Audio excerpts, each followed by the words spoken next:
سلام و درودی فراوان به برابکس خفن کانال پابجوان. حالتون چطوره برابکس؟ خوش اومدیم به یادی دیگه از چنل پابجوان. امیدوارم هر جایی هستی حال همتون عالی باشه.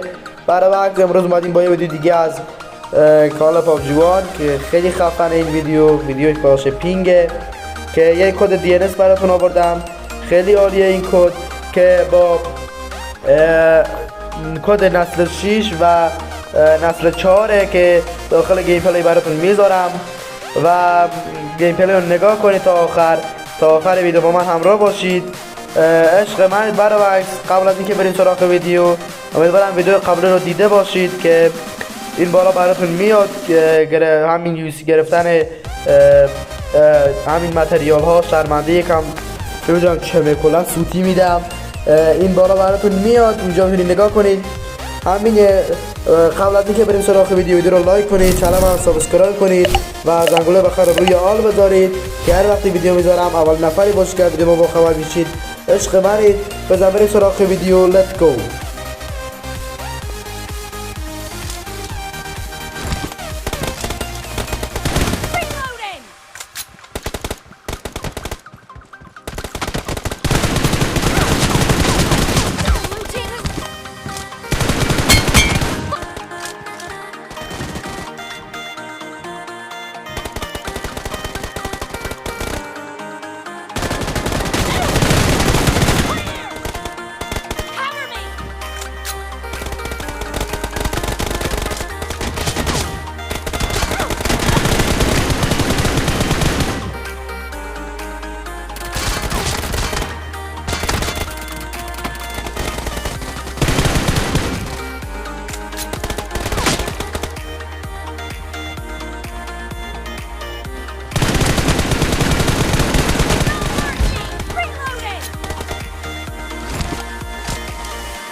خب برابکس، دمتون گرم. عشق منید که تا آخر این ویدیو تماشا کردید.